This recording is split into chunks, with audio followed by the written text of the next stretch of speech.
Hey guys, welcome to my Steven Universe recap vlog. Today's episode is Back to the Barn, and I have my friend Tristan here at the... Hey guys! Studio? Question mark? Quote, quote. My room.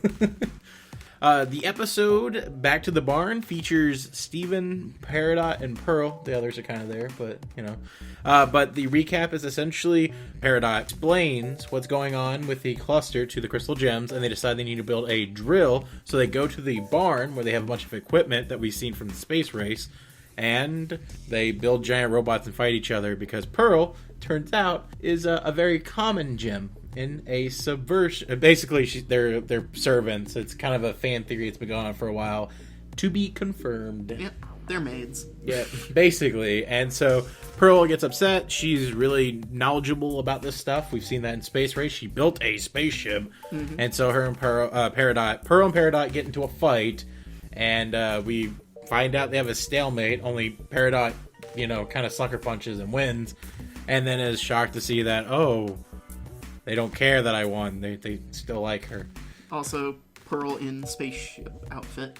Her best outfit. Yes. The ironic thing was we made a decision earlier this week that Tristan and I were going to be recording some Let's Play stuff. For the most part, the footage was unusable due to just a bunch of complications. So Tristan's here with me, and this would have been the episode to have Jellie Bee on. Yep, I'm a poor replacement. Yeah, I guess my impersonation would have been... Pearl! Pearl! So basically Pearl's reactions to rose quartz. Basically, Jellie's a really big fan of Pearl, and she's been so excited about the fan theory because everything seemed to be pointing towards it, which it was, and it did. And so she would have been just bouncing all over the walls, finding out that she could have her own very own Pearl. Yikes. The episode itself, we have Rock'em Sock'em Robots. Yeah, that was fun. That was really cool. Not for a show that's about fighting. There's not a lot of fighting in it. It's clearly supposed to be a slice of life, more about the characters. So when we actually get to see some fights, it's fun. When she was taking stuff down, you screamed. Peridot was taking stuff down in the beach house, just destroying stuff to get supplies. You screamed. She's Dexter. And that's a really good, she doesn't have the accent or anything, but she's definitely the tech person, as we found out this episode. Peridot is a tech person. Pearls are servants. They're fancy things. They are gems that other gems own, so they're secondary, almost slaves. We got this before with the episode with Sardonyx, where Pearl, talks about she can't think on her own. She's weak. She's this, and it very pointed to the idea that Pearl is a servant, and then there might be more pearls. And it's been confirmed. Now there's more than one gem, and we recently got the Guide to the Gem book that came out earlier this week, and that also has some interesting little information. For example, garnet is a very rare thing because normally it's the same gem fusing together, making bigger version, beefier gems. So two pearls would fuse to be a beefier pearl. Which would be weird because do they just have the one gem, or is it two gems on their head, or? That's assuming that all pearls have the same formation everywhere, where their gem placement. I'm assuming they go anywhere. That's possible. I mean, it'd be really weird if the only gems that ever worked well enough for garnet would be just rubies and sapphires because they're on the palms, Yeah. But that really does bring in a lot of questions, are we going to see other variations of these different gems? And do they not refer to each other by a certain name? Is it just, oh, hi, Pearl, this is Pearl. Oh, hi, Pearl, what's up? I'm Pearl. Well, I mean, if they're pearls, they might not even be recognized as people. Right, well, then Peridot said, a Peridot owning a Pearl? Is there multiple, when they run into another Peridot, is it just Peridots? Or do we call one Perry, the other one Dot? Yeah. Or some of them, the French ones, Peridots. Yeah, I mean... Maybe they don't even, maybe names are a foreign concept and they're just it's the same gem, but they look different. So that's the Peridot I know. I don't know this Peridot. Yeah, that could be it too. It also makes the regeneration thing even more interesting. But hey, I guess this one looks like a fancier model. Yeah. Found out Pearl is a very high-end model. Well, not really. She made the joke that she's a high-end model, but it was the joke on the clothing that she's wearing. Oh. I thought it was Peridot was basically saying, "Yeah, you're a fancy pearl." Well, the joke was because she had a different outfit. Oh. She didn't have like a stock outfit because she regenerated a couple of times. And it was more, oh, look at your outfit, But yeah, no, it's just interesting because we've definitely had this different beat over and over again with fighting for her or fighting for him. That song, it was all about she's not meant for fighting, so she relates to humans. We had the Sardonyx piece, so yeah, this has definitely been something that we've known for a while, or we could guess at. It's just been nice to actually confirm it. Again, it's a big letdown that I don't have Jelly here with me today because I'm assuming that this is a drama reaction.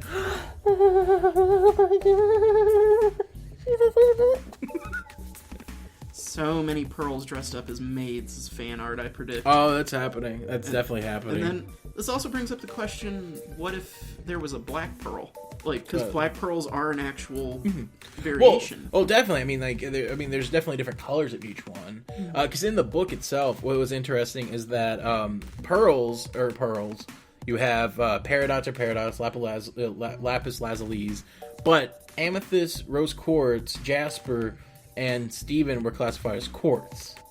And then fusions are own typing, and then hybrid fusion, and hybrid, so it's just really interesting to see that, the pearls were easy to figure out, obviously. What about these quartz? Are quartz just kindergarten gems? But I assume that everyone's a kindergarten gem at some point. You don't just magically appear, or is it from different worlds, or is there different... are pearls man-made? Are they gem-made gems? It's a possibility. I mean, we make artificial pearls all the time. And, pearls, it's kind of interesting because they don't occur geologically. They're a result of organic components because you get the sand caught in the clam. And So that's the thing. So are quartz the most common or defaulted gem, while other ones are a little bit more specialized? I mean, a lot of the gems that we distinguish in reality as different gems are just different variations on quartz. Right. Because quartz absorbs a lot of its surroundings. So, more or less, amethyst, jasper, and rose might have a lot more in common than we thought. And I also want to assume that diamond's a different class, too. Obviously with yellow diamond and such, diamond's a different type. So you have diamond, you just have a bunch of them and then just quartz and diamonds. Yeah. And, a lot of times quartz is considered a it's not a high-class gem. Well, they're definitely war. I mean, they're the ones that fights. So what's really interesting was, during the thing, I was going to openly comment that I thought it was hilarious that Pearl randomly has a traffic cone just to represent her nose, because obviously they're robot versions. They're supposed to look like the gems, tall and short and such. And I was like, oh, that's funny that she just put that there just to have her nose. She was really proud of it. And then it turns into a gun. I was like, oh, okay, that makes sense. Yeah, and then I gotta give I was kind of expecting Peridot to kind of turn out to be kind of useless without any of her extenders or anything, because she strikes me as that type of person. She's a data miner, basically. She's definitely a nerd. But she doesn't know anything. Okay, I can see. Well, I mean, she needed the Wikipedia. Yeah. But, I don't know, I was hoping for a weapon this time around, because so far we know most weapons of all the characters. We don't know Peridot's, but we know she has one. The creators have said that we're going to see it soon. Okay. I assumed it was going to be this episode. Could be the next one, could be I think we need one more, we need another episode where Peridot proves herself to the group, because right now you can obviously tell that they're forming a dynamic. Yeah. Pearl and, I'm assuming what's going to end up happening is the next few episodes, it's going to be, we already had we already had Peridot and Steven. This one was the Pearl and Peridot. I'm assuming the next one's going to be either Peridot and Amethyst, and I think Peridot and Garnet would be the final of that set, of just her with another person setting up that dynamic before she becomes one of the main characters, or one of the group. Before she gets poofed and has to regenerate. Yeah. I feel like that's coming. Oh, I mean, yeah, with how the show works, that's how it is. Yeah. But something I want to mention about the gem book, because I did get it. What's interesting is Malachite has a typo or something where apparently Malachite's only gem is her nose, but clearly she has one on her back because Lapis. But her weapon is water, and apparently not a water helmet, which I thought was shocking. Yeah. Again, could be a typo, and they only have so much space in it. Alexandrite has a weapon. It's all of them. But they don't just turn into one. She just has whatever she wants out of the set. And no weapon on Stevironni. I always figured, like, Stevironi's weapon would be Steven's shield and Connie's sword. That's what I was hoping. That's what I'm assuming, but I thought it was odd that it wasn't even mentioned in the shield. You think about it, Alexandrite could create any of the fusion weapons as well. Oh, well, that's where she should all of them. Yeah, but she has, she could, like, start out using the spear and then turn it into the hammer, or the, what was Sugilite's, the mace? Sugilite was a flail. Ah, that's right. But any last thoughts on the episode itself? I'm just super excited for the next one. I mean, they're just really leaving you wanting more with each episode. And also, I know it's silly. I want Peridot's weapons to be nunchucks. Nunchucks? Why nunchucks? Just because of, like, her finger weapons. Oh, okay. So it'd be like 2 of those with, like, lasers or. Keeping those finger weapons are part of our limb enhancers. I know, but, like, maybe subconsciously they can. I don't know. I feel like the weapons might vary gem to gem. So, like, maybe it's an expression of their subconscious. Maybe, yeah, because that's the question. Like, for example, if pearls are all servants, why do they have weapons? Do they all have flail, or do they all have spears, or is it just pearl? Maybe they sometimes have a use as bodyguards. Like, that's a type of servant. Yeah, that's true. But on top of that, amethyst. Like, why is if amethyst, jasper, and rose are all different quartz, why do they have different weapons? And then on top of that, in the first episode, Jim and Glow, they were actually shocked to see that Steven has a shield, even though they already knew the mother's weapon. So they could have thought that he had a different weapon completely. So it's a lot of things to digest on this. Yeah, and I mean, the weapons so far all do really fit the personality. I mean, you've got the gauntlets for Garnet. The obvious ones. Yeah. But, like, the whip for Amethyst, it's a very fluid weapon, and she is a very kind of go-with-the-flow type Also, something the book mentions is that apparently Amethyst can go toe-to-toe with Garnet. We've always seen Garnet as the strongest one, but apparently she's, like, pretty much up there with her. Oh, yeah. And in the Tiger Millionaire episode, apparently Garnet, or Amethyst as the Purple Puma, was able to hold her own with Garnet. Well, I just put that to Amethyst doesn't know her true strength yet.